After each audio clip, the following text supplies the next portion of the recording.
Hi, this is Sarah, and I am here to introduce you to my Minecraft world that I created called Sarah's Symmetry Station. I created this to assess elementary students in their understanding of symmetry. Symmetry is important in art and design, engineering, and mathematics, and there are several different kinds of symmetry, but in my station, students learn about two kinds of symmetry: reflection symmetry and rotational symmetry. I'm doing a walkthrough of my station. In this station, students get to view two examples of reflection symmetry. Here's one example of reflection symmetry, and then they go on and view a second example of reflection symmetry. They are reminded that if they press the space bar 2 times, they can fly up to see an overhead example of what reflection symmetry looks like, and there's a description of what it means.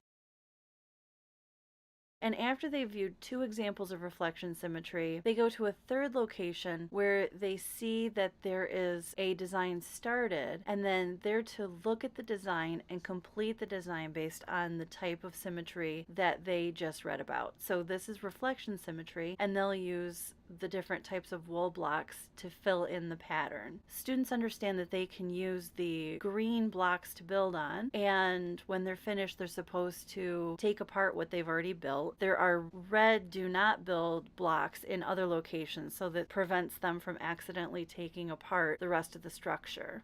After they have viewed examples of reflection symmetry, then they go on and see two examples of rotational symmetry. Again, after they have viewed two examples of rotational symmetry, they will go on to a spot where they can complete a pattern of rotational symmetry. And then finally, at the end, they will come to a location where they can make another reflection symmetry pattern, but this design they get to create themselves totally from scratch. When students make their design in Minecraft, they're going to fly up in the sky, take a screenshot of it, and share it with me in Seesaw. I'll use that to formatively assess their understanding of symmetry. If they created a symmetrical design, I'll give them feedback through Seesaw. And if they didn't create a symmetrical design, I'll use the drawing tool in Seesaw to identify blocks that are not symmetrical and ask them to redo that portion of the assessment. Based on the results of the formative assessment, I'll reteach as necessary. As a teaching tool, Minecraft has several advantages, especially in something that's based on art and design or engineering, because so much of that is incorporated in Minecraft. Some of the advantages are that it's incredibly engaging for students. Even if they're challenged at first, they'll eventually get comfortable and they'll enjoy working there. Second, building in Minecraft is building with digital blocks. So while students could demonstrate their understanding of symmetry using manipulatives like pattern blocks or Legos, the availability of the technology in the classroom means that physical blocks aren't necessary. And third, if a student doesn't successfully make a symmetrical design the first time, Minecraft allows that student to easily rebuild their design. By contrast, if they colored or painted or sculpted their design with paper and glue, it'd be much more difficult for them to redo their work. After completing a formative assessment in Minecraft and demonstrating their understanding of symmetry, students will be ready to create a paper sculpture or do some other summative assessment. I rated my Minecraft experience by comparing it with my rubric 4.0. Two things I noted. One of my criterion that the assessment requires transfer of knowledge to demonstrate understanding is met by my Minecraft assessment. When students complete a symmetrical design or create their own symmetrical design in Minecraft, they're applying what they've learned through a performance task. This allows them to demonstrate that they've truly learned the content and to begin constructing new knowledge around what they already know. On the other hand, one of my criterion, assessment provides multiple means of action and expression, is not met by this assessment in its purest sense. This Minecraft assessment limits students to a single means of action and expression, which does not line up with universal design for learning. Universal design for learning is one way that teachers can make assessments accessible for all learners. It would be possible, however, to make an accommodation for the student who's unable to access Minecraft for some reason. So this could be done using grid paper or pattern blocks, so the student doesn't have to use Minecraft